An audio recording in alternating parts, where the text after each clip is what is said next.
et bienvenue sur ma chaîne YouTube. Aujourd'hui, je vais te parler de 5 anecdotes qui me sont arrivées en Corée. Après 7 ans en Corée, j'ai des choses à dire. Une de ces anecdotes est fausse. Je vous laisse me dire dans les commentaires laquelle vous pensez être fausse. C'est parti, on y va. Cette idée, ça vient d'un concept de Mastu. En fait, il a déjà fait ce concept et je trouve l'idée, elle est incroyable. Donc je le crédite, je lui dis merci pour les vidéos qui sont trop rigolotes. Et c'est à mon tour de vous faire rire. J'espère que vous allez kiffer, c'est croustillant. C'est parti. Anecdote numéro 1. Quand je suis arrivée en Corée, je voulais trouver du travail et en fait il y avait surtout des petites annonces à droite à gauche. Peu importe en fait le taf que c'était ou ce qu'il fallait faire, moi je voulais juste un petit peu d'argent pour continuer à avoir un peu d'argent et ne pas utiliser toutes mes économies. Donc je vais sur un site qui s'appelle Craigslist. Sur Craigslist, il y a deux côtés. Il y a un côté très bien, tout va bien, le monde est rose, c'est des vraies annonces de travail. Et puis il y a un autre côté, ça sent pas bon. Vous voyez, ça ne sent pas bon, est-ce que je veux dire? Je tombe sur une annonce qui parle de modèles, en fait, mais de modèles mains, enfin poignets, on va dire, et cou. Donc en fait, je comprends avec l'annonce qui est hyper bien rédigée, qui est claire, avec plein d'informations, des sites web, des contacts, tout est nickel, qui cherche en fait des modèles pour une marque d'accessoires. Ok, je contacte, j'envoie mon CV, on me répond, oui, tout va bien, très bien, machin et tout. Est-ce que vous seriez intéressé pour être modèle pour nos chaussures? Effectivement, sur le site, ils vendent des chaussures. Ils vendent des chaussures d'été, d'hiver, de tout ce que vous voulez, des chaussures. Mais genre des chaussures basiques, vous voyez, pas un truc de fou.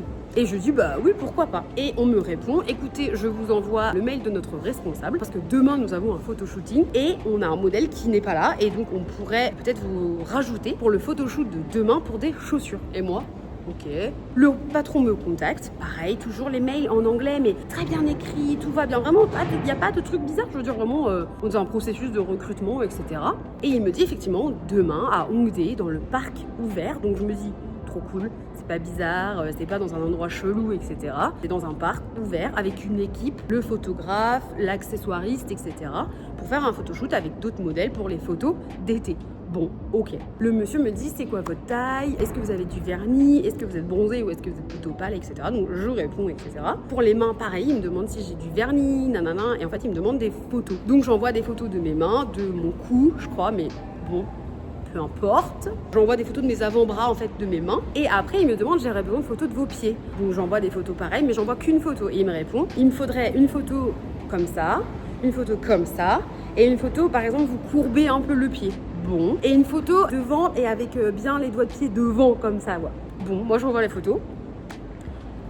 Ben voilà, fin de l'histoire. J'ai jamais eu de réponse. Ben voilà, j'ai envoyé mes photos de pied et c'est fini.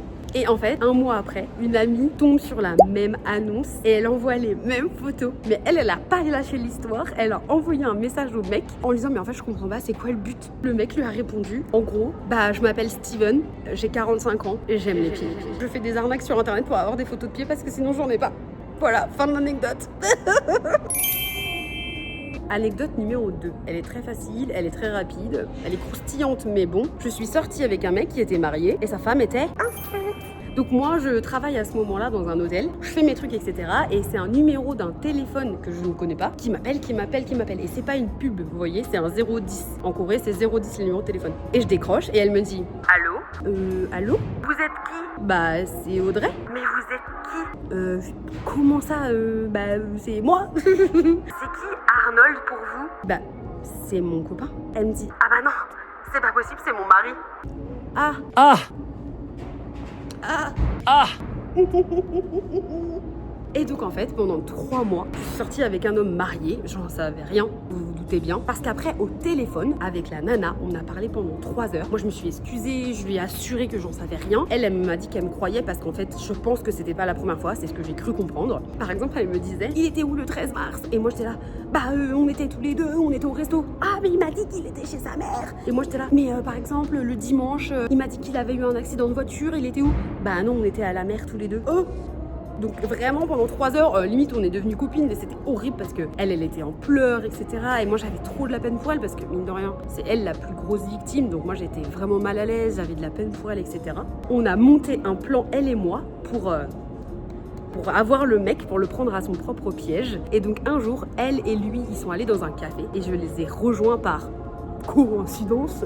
Et en le voyant, je dis t'es là et tout, mais c'est qui cette fille? Et il était blanc, j'ai cru qu'il allait tomber dans les pommes, il osait même plus parler. Et elle lui dit c'est qui chérie?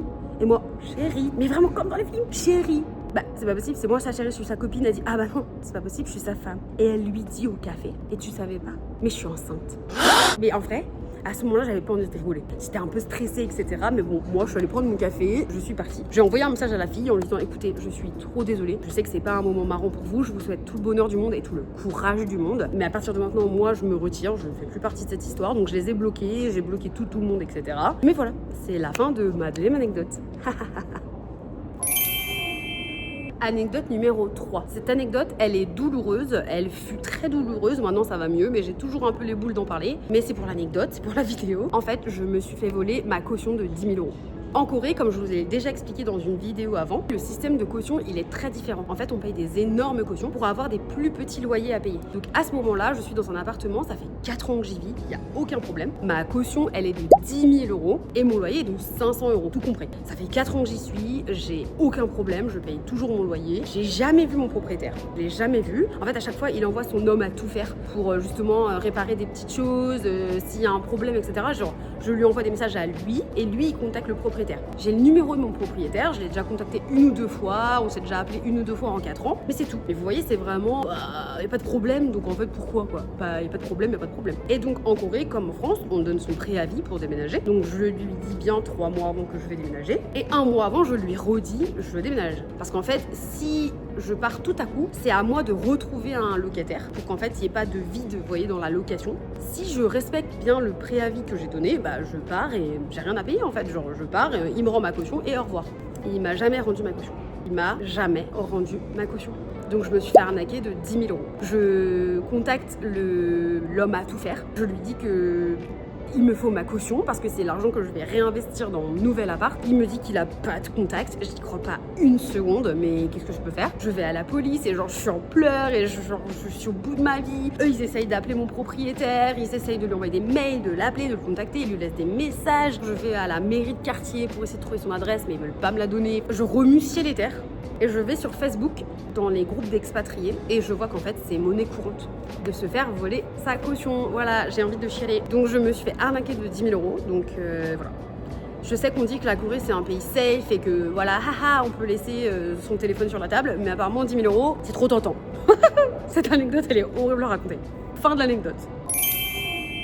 Quand je suis arrivée en Corée, je vous l'ai déjà expliqué dans l'anecdote juste d'avant, je cherche du travail un peu partout et je vous ai parlé que je travaillais dans un hôtel. Dans cet hôtel, quand je réponds à l'annonce, c'est pour être réceptionniste. Donc j'y vais, bien habillée, mon petit tailleur, mon anglais au top du top, mon coréen moins top du top et mon français. Et on passe l'entretien. L'entretien est hyper bizarre parce qu'en fait l'entretien est hyper rapide. La nana, elle me calcule, mais sans me calculer, très bizarre. Genre elle fait son téléphone pendant qu'on fait l'entretien et elle me dit, tu parles anglais?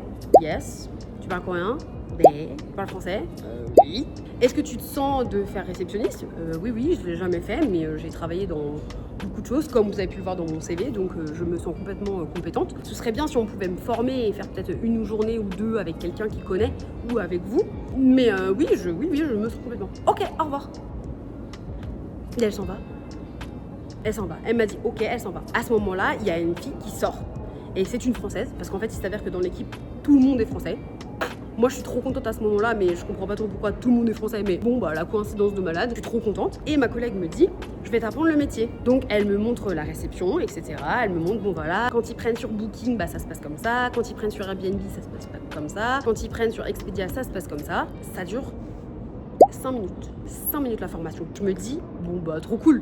Jackpot. Je vais être réceptionniste, ça prend 5 minutes. Ça veut dire après, je sais pas trop quoi faire, mais bon, I know. Ça se passe pas comme ça. Ça se passe pas comme ça. Pas du tout. En fait, j'ai fini femme de ménage. En gros, après les 5 minutes de la réception, et comme il n'y a pas beaucoup de clients, voilà, la patronne m'envoie un message et elle me dit, tu fais quoi là? Donc je lui dis, j'attends quoi. J'attends qu'il y ait des réceptions. Enfin, j'attends quoi. Malheureusement, ton hôtel est pas surbooké, donc j'ai rien à faire. Va nettoyer les chambres. Et je lui dis, non, c'est pas mon taf. Elle dit, c'est pas ton travail. Non. Si tu veux garder ce travail, tu vas aller faire femme de chambre. Le même jour, j'ai appris à nettoyer les lits, faire les lits, nettoyer la salle de bain, vider les poubelles, préparer le petit déjeuner. Et j'ai fait ça pendant 3 mois. Dernière anecdote numéro 5. Celle-là, elle est magique. J'ai été recrutée dans une secte. J'ai été recrutée dans une secte en Corée. Attention, c'est très courant, vraiment, c'est monnaie courante. Il y a des gens qui viennent vous alpaguer dans la rue et qui vont vous dire est-ce que vous parlez anglais? Alors oui. Mais pourquoi vous êtes en Corée? Bah pour le voyage, pour un voyage par exemple. Ah bon? Oh, mais vous savez, vous êtes courageuse. Oh là là, moi je suis toujours admirative des étrangers qui viennent en Corée. Donc en fait, c'est des gens, ils viennent comme ça dans la rue, ils te parlent, ils te flattent, ils te posent des questions, ils s'intéressent à toi. Donc tu te dis waouh, la Corée, so friendly quoi, les gens sont trop gentils. Tu sens la douille ou pas? Tu le sens encore ou pas? Et donc en fait, je réponds à la nana, bah oui, enfin bref, je raconte un peu ma vie, je suis un peu gênée parce que bah effectivement c'est pas commun de se faire alpaguer comme ça dans la rue, mais bon. Et en fait, il y a une copine à elle qui la rejoint, genre oh, t'es là et tout, je te trouvais pas, machin. Bon, pas la bise, mais vous avez capté quoi.